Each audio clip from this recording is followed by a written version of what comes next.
Hello Sarah, Salut Vera! comment ça va? Super, super. Écoute, j'avais hâte de te parler. Moi aussi. Comme tous les vendredis, c'est notre petit retour du vendredi. Oui, on se dépose. On se dépose. Aujourd'hui, je voulais parler d'une phrase qu'on m'a beaucoup répétée et que j'ai aussi beaucoup lue, tu sais, dans plein d'articles, etc., qui est qu'on est la somme des 5 personnes avec qui on passe le plus de temps. Ça t'inspire quoi, toi? Ben moi, j'y crois beaucoup. Mhm. J'y crois énormément. Pourquoi? Parce que non seulement, à force d'entendre un certain discours, hein, enfin, c'est les discours, c'est de voir les gens passer à l'action, c'est de voir comment ils passent à l'action, de pouvoir les observer, de pouvoir sentir aussi hein, à leur contact, on sent une certaine énergie, une certaine motivation, Mhm. on est inspiré. Ça donne ce petit boom qui va non seulement nous donner de l'énergie, mais nous donner à réfléchir, nous permettre aussi de nous élever. L'image, tu sais, justement, j'ai donné un cours cette semaine et il y a une dame qui me disait, écoute, moi, je suis à mon compte et quand j'ai suis partie à mon compte, j'ai beaucoup d'amis qui m'ont donné qui m'ont donné des excuses, puis des peurs, qui m'ont vraiment tiré vers le bas et puis ils voulaient pas vraiment, en tout cas, ils m'aidaient pas, puis ils voulaient pas être derrière moi pour ce départ d'entreprise-là. Et en posant des questions, j'ai réalisé qu'en fait, c'était beaucoup de jalousie en arrière, Mhm. des peurs aussi pour certains, parce que hein, l'entrepreneuriat, on le sait ce que c'est, donc des peurs pour l'ami, mais ça reste que c'est drainant.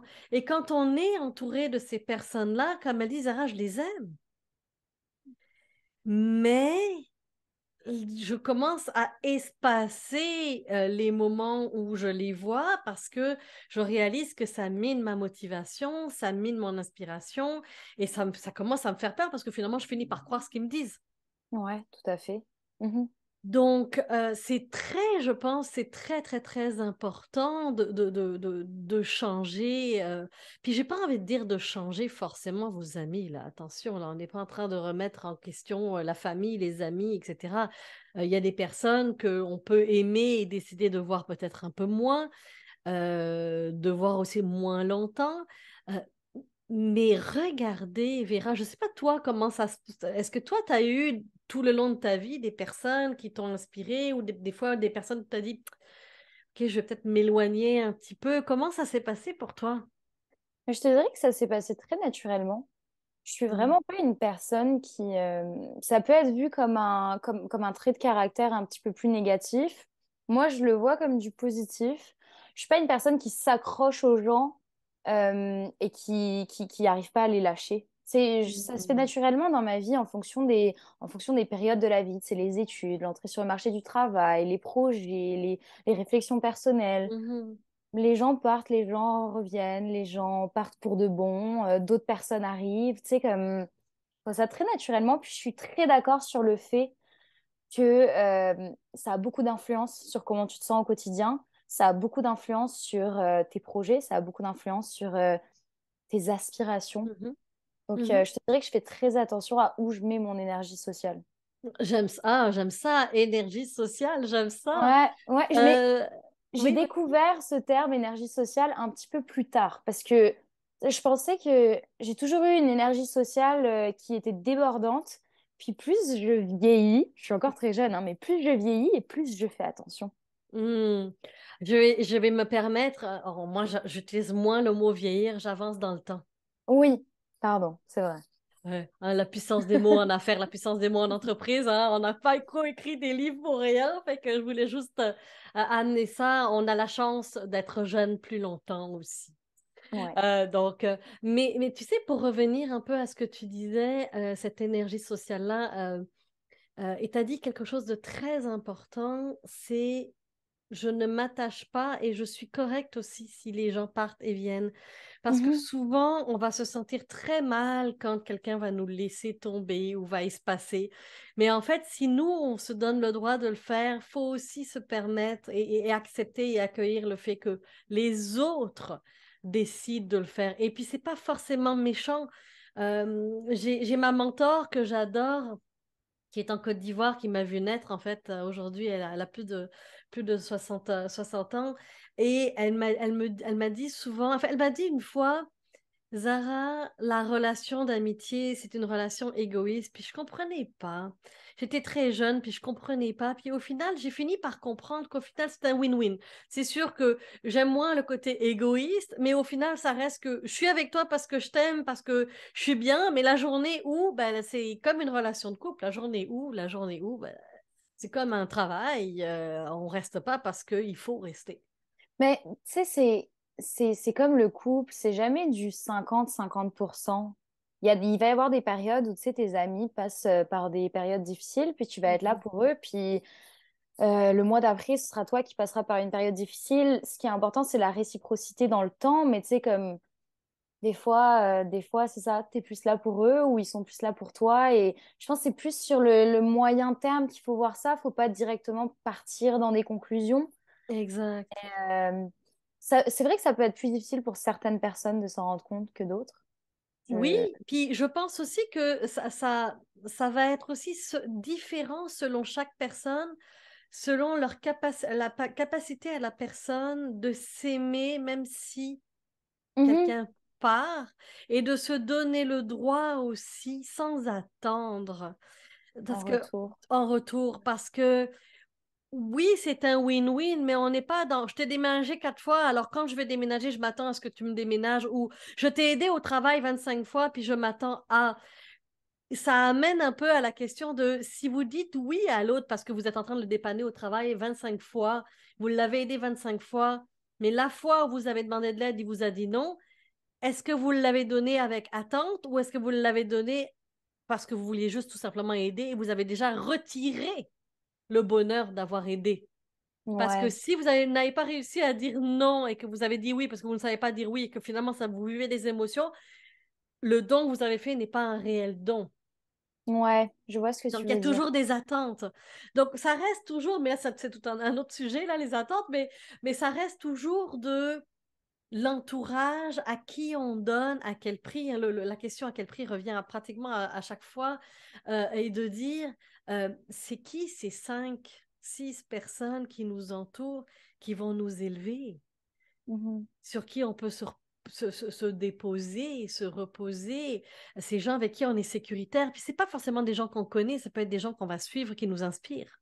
Ça peut être des Oui. vidéos que l'on va regarder, ça va être des films. Écoute, récemment, j'ai regardé en 4 jours. C'est ça, parce que j'ai regardé 2 fois de suite. J'ai regardé Top Gun 1, Top Gun 2, Top Gun 1, Top Gun 2 en 4 jours. Tu sais, pourquoi? Parce que je sentais que ça me faisait du bien à l'intérieur. Les discours, je les connais, les acteurs, je les connais, je sais ce qui va se passer, mais il y a quelque chose dans mon cœur qui avait besoin de se positionner. Et après ça, j'ai fait, OK, c'est bon, c'est positionné, et je suis allée chercher quelque chose. Et ça m'a inspirée. Mhm. C'est comme les Rocky, c'est comme il y a des moments où je vais aller me faire toute la série parce que c'est le temps.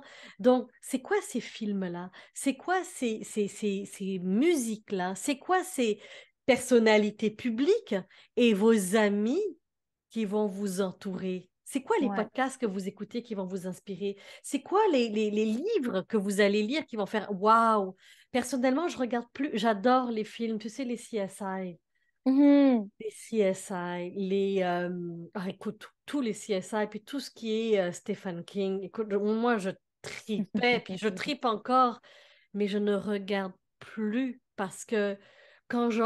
Ça va m'arriver de regarder quelque chose, mais ça va être peut-être un samedi matin, mais je me couche pas avec ça. J'ai fait ma journée, puis il y a de l'énergie qui est passée derrière le dark, l'émission qui m'a tiré vers le bas pendant un instant.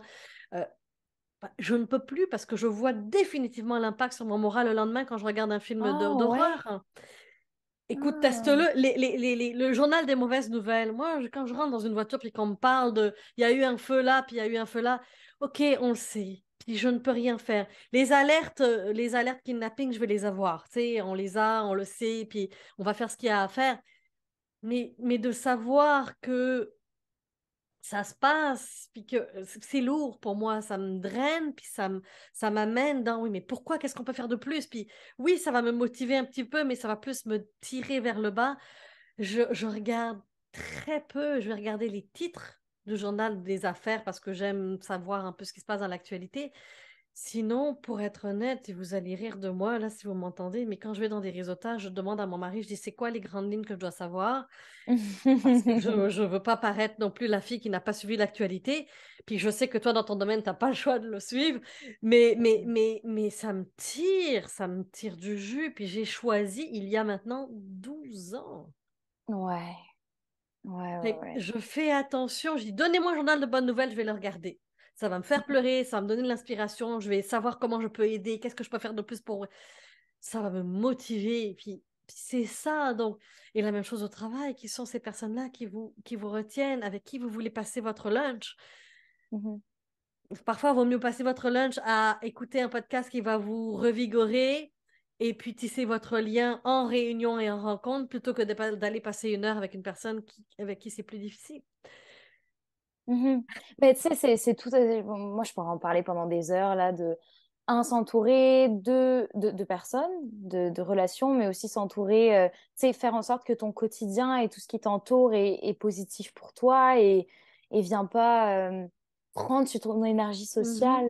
Mhm. C'est quelque chose que j'ai compris il y Exact. a quelques années, et je vois la différence maintenant que je fais attention, hein. Mhm. Puis ça marche même à la maison et avec la famille. Oui, oui, oui. Peut-être pas avec la famille immédiate, c'est sûr que bon, et encore là, même avec la famille immédiate, quand c'est trop, ben, personnellement, moi, surtout l'été, ben, je pars dans mon camping, je me dis, OK, là, j'ai dit, je me donne un 2 jours, je pars le jeudi, les enfants arrivent le samedi, j'ai besoin de temps pour moi, j'ai besoin de récupérer. Mais même la famille, les cousins, les oncles, les tantes, enfin la famille rapprochée, la garde rapprochée, qu'on a envie de dire. Dit, écoutez, des fois, il y a des amis qui sont beaucoup plus famille que de Mhm. la propre famille parce qu'ils nous tirent vers le bas, parce qu'ils nous font sentir coupables. Comme récemment, j'ai croisé quelqu'un de ma communauté qui m'a dit, comment ça, tu viens pas à la mosquée, mais t'es censé, qu'est-ce qu'ils vont apprendre tes enfants sur la religion si tu les amènes pas? Mais j'ai dit, mais j'ai pas besoin d'avoir quelqu'un qui va m'amener à la morale où je donne ce que j'ai donné et voilà, et j'assumerai les conséquences. Mais j'ai pas besoin d'avoir quelqu'un qui va jouer à je te tape dessus. Je me le fais déjà moi-même. On a tous notre matraque à nous Oh, juger, nous critiquer. oui. Et on avait parlé de la plume d'ange hein, dans notre 25 mars, notre atelier justement. Mais de pouvoir réaliser que wow, on se juge, on se critique tellement suffisamment parce qu'on veut tellement être parfait tous les jours qu'on va Mhm. pas aller prendre en plus la critique des autres. À un moment donné, time out, on choisit avec qui on veut être ami, puis avec qui on a le goût de Ouais. voir, quoi. Mais c'est bien c'est bien que tu parles de ça parce que c'est bien de préciser aussi que la famille, c'est la famille. Il n'y a pas à se sentir mal si on n'a pas envie de passer du temps avec, tu sais. Puis moi, j'ai juste envie de détabouiser un peu cette façon de s'attacher aux gens, tu sais. Hmm.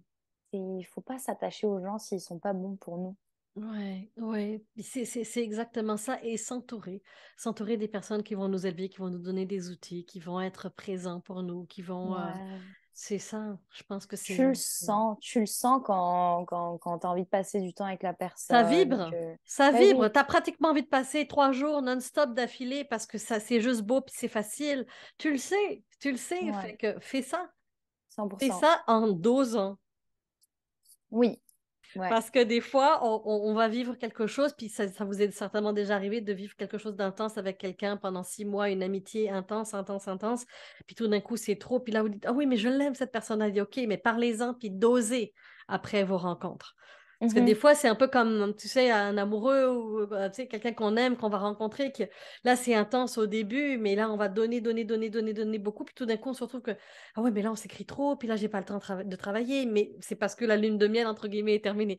Donc, il y a beaucoup de choses aussi à observer là-dedans, hein. Donc, l'équilibre à l'intérieur de tout ça, et comme tu disais, de ne pas s'attacher, mais aussi, les gens vont changer en avançant dans le Oui, temps. oui, Donc, vous ouais. allez avancer dans le temps, puis il faut accueillir le fait que les gens vont venir, et puis à la base, le noyau va rester, mais parfois, ça va juste lâcher, et c'est OK. Ouais, parfois, vous allez juste prendre des chemins différents. Puis, tu sais aussi, lâcher certaines relations, ça te donne aussi de l'espace pour d'autres relations. qui pourrait être Exact, vraiment meilleur pour toi à ce exact. point précis de ta vie. Donc, ouais, moi, je suis très libérée sur ce genre de sujet. Ah, ben, tant mieux, je suis bien contente Ouais. d'entendre ça. Ben, en tout Ouais. cas, pour les autres, observez tout ce qu'on vous a dit et puis regardez où est-ce que vous vous situez. Merci, Zara. Avec plaisir. Bye. Bye. Vous avez aimé ce que vous venez d'entendre? Je suis certaine que ce qui suit va vous intéresser. Le 14 et 15 octobre prochain, je vous propose de créer ensemble une rampe d'énergie Lumina pour pouvoir incarner et libérer votre potentiel au travail et dans sa vie. Qu'est-ce que l'on va faire ce 14 et 15 octobre prochain en présentiel, hein, en personne? On est au métro Mont-Royal dans une belle salle lumineuse de Qigong. On va aller dans la journée 1 aller nous positionner notre je suis. Qu'est-ce que ça veut dire? Lorsque l'on est positionné à l'intérieur de nous, lorsque l'on sait qui on est, lorsque notre je suis est posé, on arrive à booster notre confiance. On arrive à avoir une belle image de nous, à avoir de la confiance et à avoir de l'amour de soi. Donc, on va travailler là-dessus toute la journée.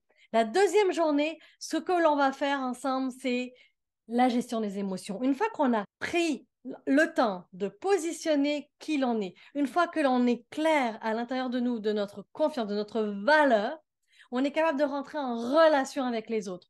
Quand on est capable de rentrer en relation avec les autres, qu'est-ce qui se passe? Hop, parfois, ça coince, ça grince. Bien entendu, nous sommes des humains, c'est totalement normal et on gère les émotions. Donc, on va aller ensemble reprendre notre pouvoir émotionnel et gérer notre stress. Comme vous le voyez, on a plein de choses au programme et pas besoin de le faire seul. On est une équipe, on est ensemble, on avance ensemble et on va grandir ensemble. Alors, j'ai bien hâte de vous rencontrer. Les inscriptions ont déjà commencé. Alors, je vous dis à tout bientôt.